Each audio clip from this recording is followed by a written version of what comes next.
For the next 35 minutes, I'm going to talk about the caves on the Isle of Portland in Dorset. This is me in the bottom right-hand corner, stuck in a hole. For those not familiar with Portland, it's located in the county of Dorset on the south coast of England. In caving terms, it's 50 miles south of Mendip. If we zoom in on the map, you can see it's nearly an island. It's connected to the mainland only by Chesil Beach. Portland's approximately 1.5 miles wide and 4.5 miles long, with a population of around 12,000. In terms of geology, it's just a slab of Jurassic limestone approximately 25 to 30 meters thick, sat on top of a layer of Portland sands and Kimmeridge clays. The Isle is famous for its quarried stone, which was used to rebuild St Paul's Cathedral after the Great Fire of London. Other notable features are the lighthouse at Portland Bill and the 18-mile-long Chesil Beach. If we now start to look at the caves, they come in two types. This is mass movement rifts, as shown on the left, and water-worn tunnels, which are largely phreatic, shown on the right. There's no active streamways, and in all reality there's very little prospect of finding any. Before looking at the caves in detail, it's worth briefly considering the history of caving on the island. Firstly, there's no caving club and never has been. Consequently, the exploration and use of the caves has been sporadic by numerous independent groups, often with little interaction with each other or the wider caving community. This is far from an exhaustive list, but some of the notable groups that I'm aware of that have caved on Portland over the years are listed on this slide. Pre-1970s there's very little information, but that does exist was published by Leicester University. During the 1970s, Dorset Cave Group, Hardy School Combined Cadet Force, and Weymouth Venture Scouts were very active in digging and discovering sandy hole and aerial caves on the west side of the island. By the mid-1980s, Dorset Cave Group had ceased to exist, and Hardy School Combined Cadet Force had stopped caving. During the late 1980s and early 1990s, exploration continued by a mixture of various independent cavers, the Weymouth Venture Scouts, and also Weymouth Outdoor Education Centre. Their efforts were focused on the west side of the island, in Blacknoe and Sandy Hole, and also on the east side of the island, linking up various mass movement rifts to become the Grove Cliff Caves. From the late 1990s, there was very little digging or new exploration on Portland. However, there was extensive use of the caves, particularly those in the Grove, by Weymouth Outdoor Education Centre, Dorset Underground Group, Portland Youth Club, and the Scouts. There is a guidebook. This was published in 1996. Unfortunately, it's out of print, but it is available for download from the MCRA website.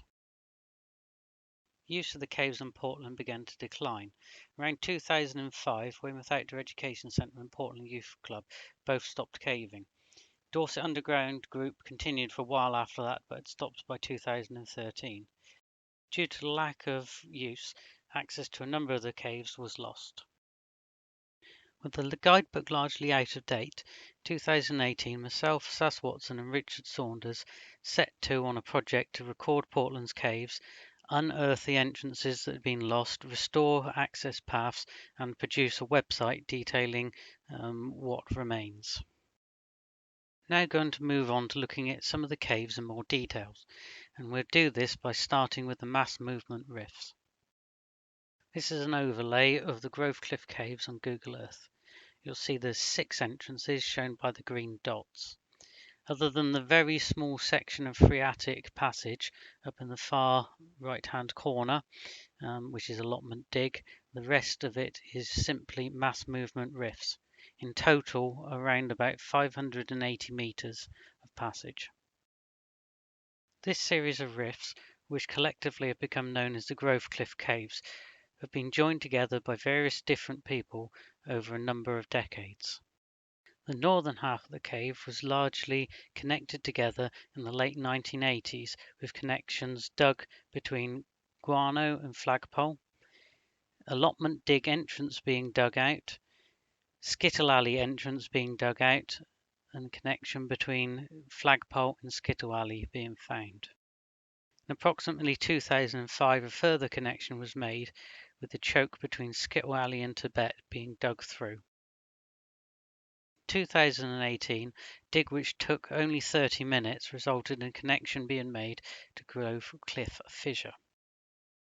In 2019, following the first exploration of what's become known as Rumble Alley and the later parts of Rumble Chasm, a weekend-long dig resulted in yet another connection being made. The red arrow marked on the survey shows what is believed to be the previous limit of exploration in Rumble Chasm, with everything between there and Grove Cliff Fissure being new cave. In the top left-hand corner of the survey, you'll see a section in red. This is a new extension and allotment rift and is yet to be surveyed. I'm now going to attempt to take you on a virtual tour of the Grove Cliff Caves. We start by entering allotment dig. The entrance shown in the top right of this slide, and crawl along the phreatic tunnel. You very quickly, after about 10 meters, reach Link Rift, which can be seen on the left.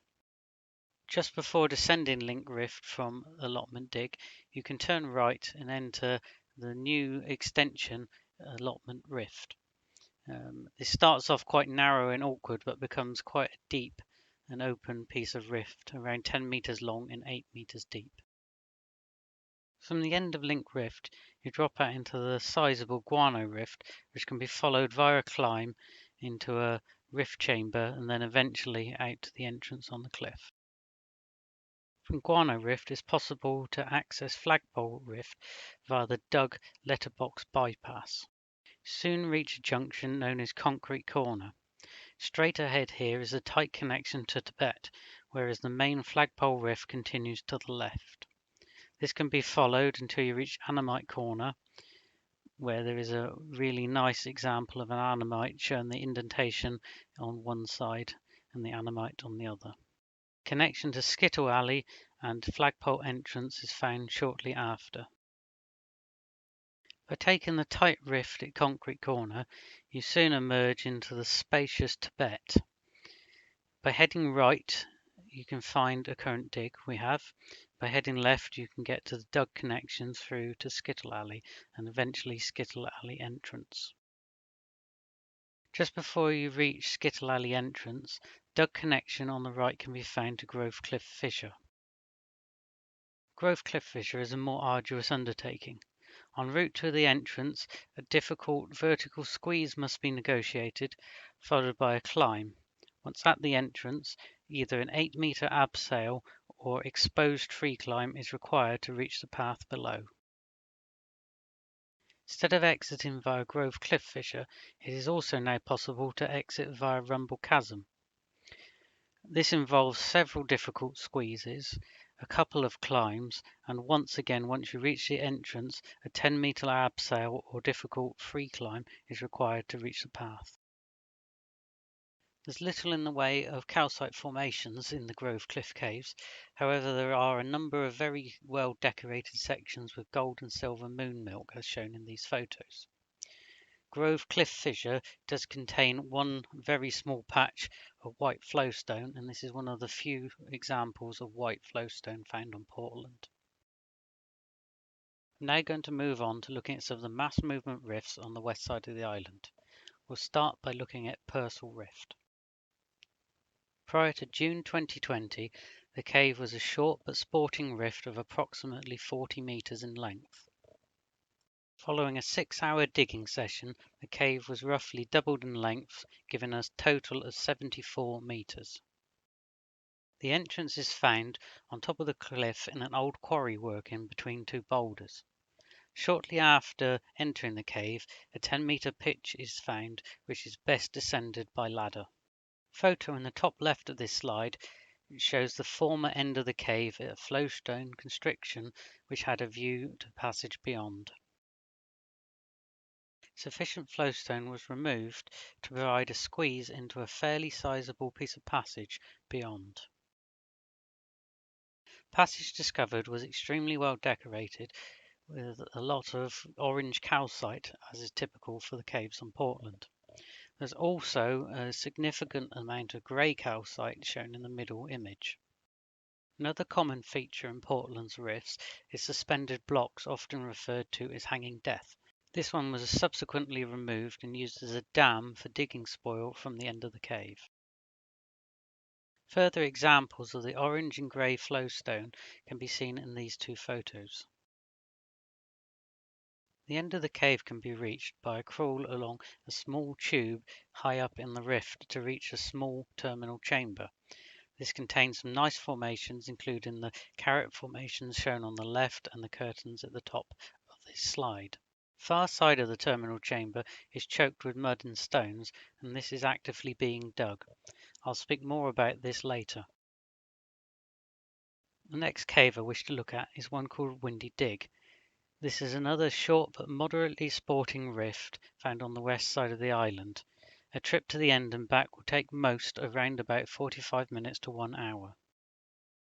Like Purcell, the cave is entered high up in the limestone.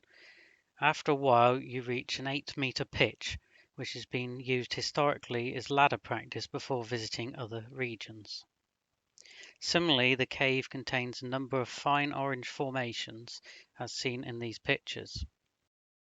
Historically, the cave contained the largest stalagmite on Portland, known as the Sword of Damocles. Unfortunately, this was stolen. Towards the end of the cave, the rift becomes a classic fissure containing many wedged blocks until it becomes too narrow to proceed. Shortly before the end, you can view a wall on the left-hand side which shows the full range of colours present in the flowstone, from almost a cream colour through to red. Final mass movement rift I'm going to talk about, known as Steve's Endeavour, is the longest found on the west side of the island. Since this survey was completed in the 1980s, a northern entrance has been found and the main rift continued by digging. These are the sections shown in blue. This now gives a total passage length of around 140 metres. I've also shown the location of Hopeless Hole in green. This is a phreatic tunnel which passes beneath Steve's Endeavour. I'll speak more about this later. The entrance to Steve's Endeavour can be found amongst boulders in the base of the gully shown in this slide. The gully is reached by a difficult 20-metre climb up grass-covered scree. Once at the entrance, a short pitch of 4 metres is descended to floor level. After a short distance, it is necessary to climb up over wedged boulders for about 10 metres. At the top of the climb, a wide section of rift is reached, known as the Cathedral. Here it is necessary to pass beneath an enormous hanging flake. This is also the location of the only side passages within the cave, where a tight rift can be followed either left or right until it becomes too narrow to continue. Beyond the cathedral there is a pitch of 7 metres which can either be descended or alternatively traversed across the top of for 8 metres. In addition, there are a number of short but awkward climbs, as well as this giant flake shown in the photo, which must be negotiated. Despite being only 140 metres in length, the distance travelled by the cave must be at least twice this due to the number of height changes required to proceed. By following the rift at floor level, the cave will eventually reach a dig enlarging the two-type passage ahead. This is an attempt to link Steve's Endeavour to Ariel Cave. More on this later. 15 metres before the dig, it is possible to climb high up in the rift to nearly roof level. This is free climbable to the competent, but can also be ascended using SRT if preferred, as 2 pitches of 8 and 4 metres. Between the pitches there is a short section of passage over a false floor and then an easy traverse along a ledge. After a final clamber over boulders, a parallel rift is entered. Initially this is descended 4 metres to a false floor. From here a high level opening to the cliff can be found. A further descent of 8 metres down the narrow rift reaches floor level. Heading north, a short but arduous section of rift brings you to the Steve's Endeavour northern entrance. Heading slightly downhill and south from the foot of the descent brings you into Hopeless Hole and is often the preferred exit of the Steve's Endeavour through trip. Competent parties will take around an hour and a half to complete this trip. I'd now like to introduce the water-worn tunnels on Portland. Best way to do this is by looking at Wellington Hole, Fossil Cave, which is also known as Rubbish Dump, Shower Bath Cave and Hopeless Hole. Wellington Hole is Portland's newest cave, being discovered in 2018. The boulder-filled undercut at the base of the cliff in Wallsend Cove was cleared to give this opening. The entrance is only 2 metres above sea level at low tide. With a tidal range of around 2 metres along this section of the coast, access is very much tide dependent. This is not somewhere you would want to be in a storm, as the cave would be extremely dangerous.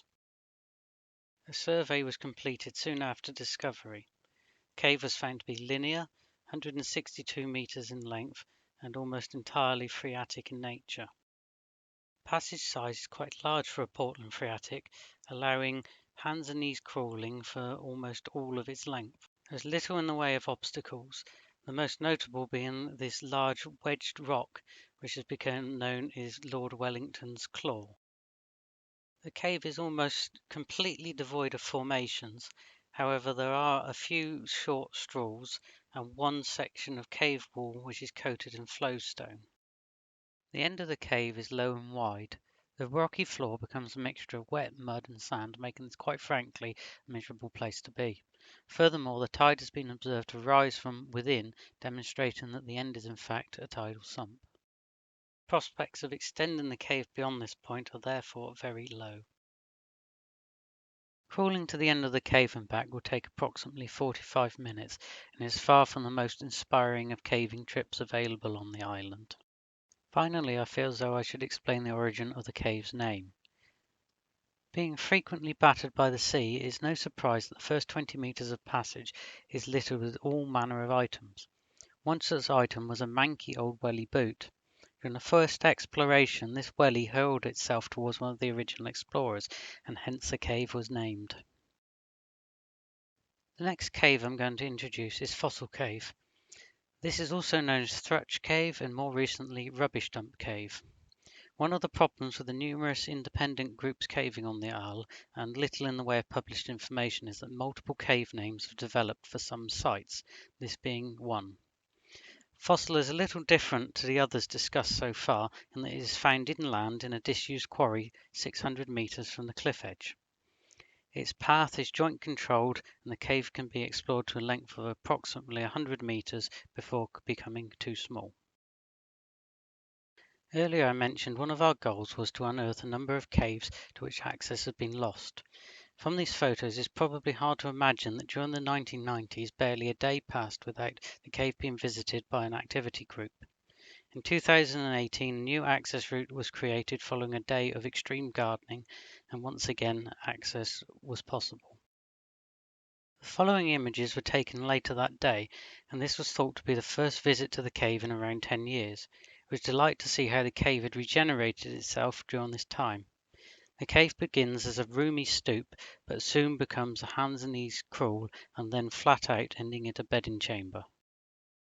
The later half of the cave is well decorated, with the usual Portland-coloured flowstone ranging from yellows to reds. Hidden within the cave is also the largest curtains I know of in Portland, shown in this slide. Shower Bath is another water-worn cave accessed on Westcliff and is one of our current digs. The cave was previously recorded as being 8 metres in length, ending at a hopeless choke. When we visited in 2018, we disagreed about the prospects and started digging. Over the course of 2 years and about 12 sessions, the cave has been extended to approximately 50 metres in length. We've not yet formally surveyed the cave, but if we did, it would look something like that shown on this slide. Passage is largely T-shaped, certainly not spacious, however, appears to continue and sports an impressive draft. Digging has been fairly straightforward, involving little more than removing rocks and boulders previously fallen from either the walls or ceiling. Some of these, though, have required breaking up. This slide shows some of the Shower Bath digging team. We believe and also hope that the cave intersects a sizable rift somewhere ahead, and that this hypothetical rift is the source of the draft. Work here continues. The final cave in this section I'm going to talk about is Hopeless Hole. This is another of our digs. The recent survey shows the cave is now 49 metres long, however much of this has been excavated over many sessions. Prior to 2018, the cave was an attractive 17-metre long tunnel large enough for hands and knees crawling, which ended at a choke below Steve's Endeavour Rift. Vocal connection between the two caves had been established possibly as far back as the 1980s, but no attempt to physically connect the two had been made. Digging straight ahead in the choke was previously given significant attention, but efforts thwarted by the instability of the area below the rift. In 2018, this former dig was re-examined with two goals in mind. Firstly, to forge a connection with Steve's Endeavour to give a sporting through trip, and secondly, to find the continuation of the phreatic passage. Goal number one was more difficult than expected, but in October 2018, the first ever hopeless to Steve's Endeavour through trip was completed. This link also provided much better access to the northern end of Steve's Endeavour and was a significant factor in deciding to dig the rift heading towards Ariel Cave. The second aim has proven to be even harder than the first. It didn't take long to stabilise the choke and find the continuation of the tunnel, however what we found was choked to within a few inches of the roof. The entire cave beyond, all 32 metres of it, has been excavated. So the question, why continue? Well, it's a choked phreatic which is drafting, so obviously it must lead somewhere. Secondly, we recently realised we're in fact very close to another part of Ariel Cave. I'll explain more about that later. Before describing any more of the island's caves, I need to first explain a little bit about where in the limestone they are found. By massively simplifying the geology, the bulk of the limestone can be split into two bands. The upper layers, which contain the high-quality freestone, and the lower layers, which contain the far more friable, poor-quality Cherty series. The phreatics are typically found between the layers within the freestone, for example Fossil Cave, or around 8 to 10 metres lower between layers in the Cherty series, for example Hopeless, Showerbath and Wellington. The rifts, on the other hand, can span the entire height of the limestone. Looking at the rifts in more detail, these comprise of a boulder or in some cases where they're very close to the surface, an earth ceiling. The floor consists of wedge boulders and can dramatically change in height in as much as 10 metres, resulting in a number of short climbs or pitches to negotiate this variation. Suspended boulders are common and in some places have formed a significant false floor. This allows these rifts to be traversed at two heights. Good examples can be found in Grove Cliff Fissure, Steve's Endeavour, and C&A Rift within Ariel Cave. I'm now going to look at both Sandy Hole and Ariel Caves, which together form by far the longest cave on Portland, the total passage length being in the region of 2.5 kilometres. These caves are best described as hybrid systems containing both rifts and phreatic tunnels. I'll start by attempting to show an overview of the West Cliff Caves on Google Earth, Ariel being the one in yellow and Sandy Hole in orange. The first thing to note is that there is no published survey covering both caves. There are, however, independent surveys for each which were published prior to the extensions in Sandy Hole or the connection between the caves being made. Everything else here is artistic license and may not be entirely accurate. The first feature to note is the long straight passage occupying the right hand side of the screen. This is Annamite Passage in Sandy Hole. It's a classic Portland water-worn tunnel over a kilometre long. This is the only photo I have of Annamite Passage, which was taken only a few metres in. It nicely sums up what follows. The passage is linear, more or less featureless, and ranges from 18 inches to 3 foot in height. I have only been part way along this tunnel, and that was many years ago. However, I've been reliably informed it takes around 4 hours to reach the end. Another 4 hours of crawling is therefore required to retrace your steps to the entrance. This is quite possibly the longest and most arduous crawl in the UK. Should anybody wish to undertake a remote dig, I'm led to believe that an hour with a crowbar, drill, plug and feathers at the end will get you into open passage. Whether you would want to is questionable, as the tunnel is highly likely to become tidal as it descends and will inevitably reach sea level. This slide shows a zoomed-in image of the more interesting half of the caves. I've marked the Sandy Hole and Ariel Cave entrances in green circles. I'll now take you on a virtual tour of the through trip between the two. This is a sporting trip involving a number of tight squeezes around the connection area. It will take most groups around 3 hours 30 to complete. Aerial Cave is more commonly called Blackner Hole, with the entrance lying 10 metres down the 30-metre cliff directly below Blackner Fort. The cave is typically accessed by abseil from above, however a bolted sport climbing route can also provide access from below. The entrance lies at the base of the three stone layers, and as shown in these photos quickly becomes a flat-out crawl. After around 20 metres, a spacious area is met known as Piccadilly Circus. This is the crossing point of C&A Rift. Beyond C&A Rift, yet more crawling is necessary, initially a flat-out crawl, becoming narrower and taller as you progress. Two further rifts are crossed, Tangerine Rift and Grand Canyon, the latter of which requires a bold step to pass. Eventually you arrive at the confluence. Before continuing towards Sandy Hole, I'll briefly describe the aerial round trip. We started at the entrance, which is shown by the red arrow on the survey. Taking aerial tunnel as far as the confluence, which is shown by the green arrow. It's possible to double back on yourself at this point, taking the parallel tunnel as far as C&A Rift, which is shown by the orange arrow. You can cross this to return to Piccadilly Circus and then retrace your steps to the entrance. This second tunnel was discovered in two parts and hence is named in two parts. The section nearest the confluence is called Via Aquae Sulis and the section nearest C&A Rift Fool's Paradise. You'll see by continuing beyond C&A Rift, a second entrance, Queen's Entrance, shown by the blue arrow, can be found. This unfortunately lies directly below a 6-foot overhang and is therefore not used. The entirety of the second tunnel is often incorrectly referred to as Queen's Tunnel. As seen in these photos, Via Aquae Sulis in Fool's Paradise are more roomy than Aerial Tunnel and contain some good formations. These can be used as an alternative route for the through trip. C&A Rift can be crossed at two levels to return to Piccadilly Circus. This is either by descending to floor level and climbing up at the end, or following a false floor high up in the rift, which ends with an airy traverse.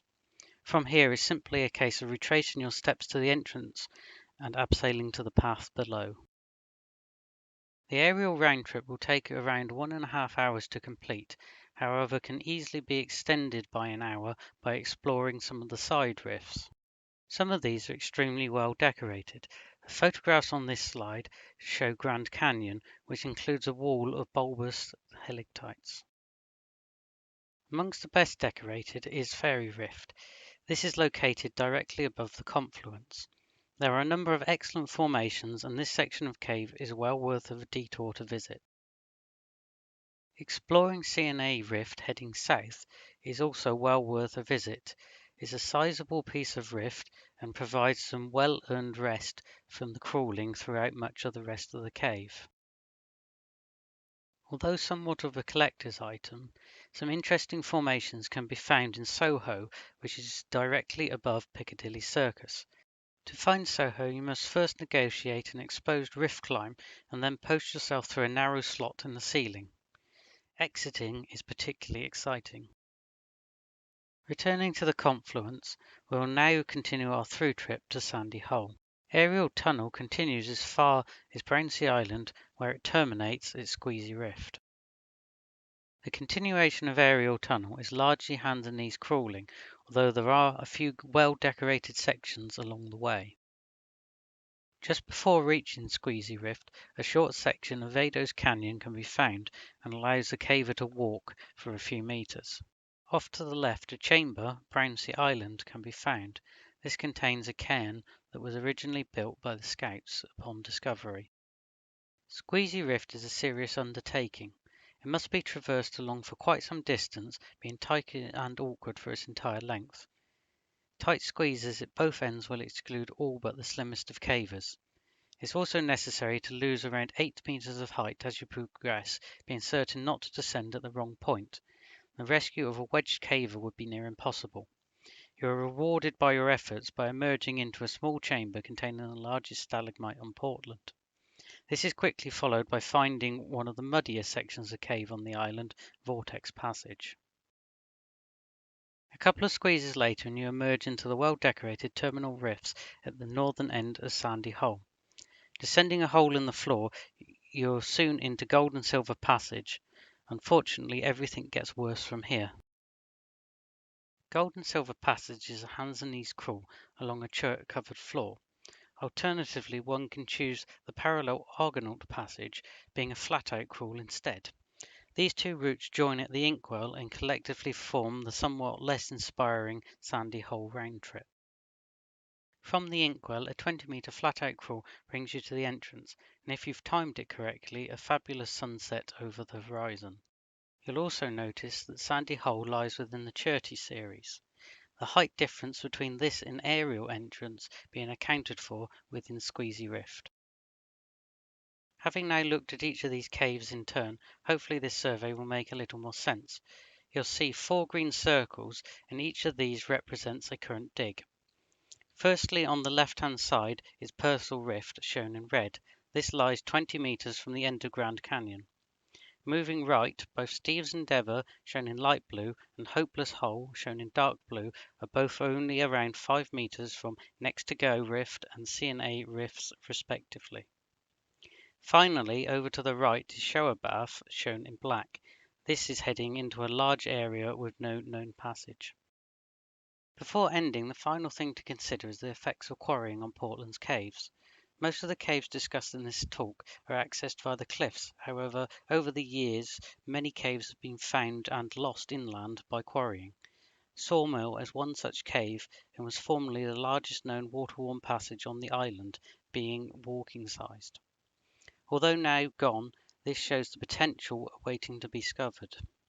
I'm now going to play a short video of Sawmill whilst explaining the cave story further.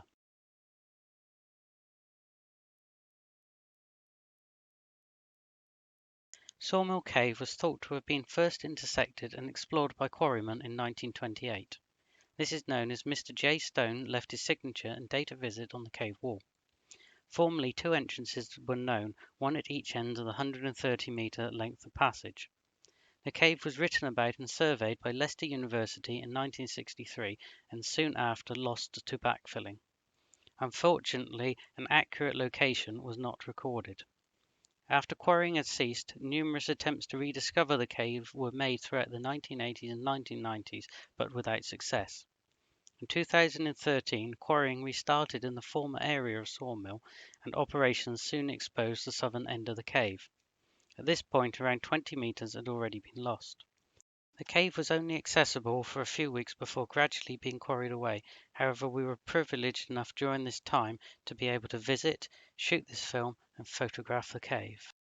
The cave was only a fragment of what must clearly exist, and therefore shows the potential for what is still hiding, waiting to be found on Portland.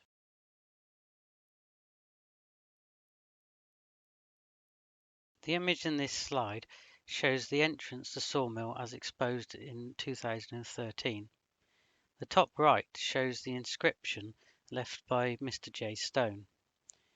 At the bottom, unfortunately, shows what remains of Sawmill Cave today. I hope you found this informative, and thank you for listening to me rabbiting on about Portland's fabulous caves.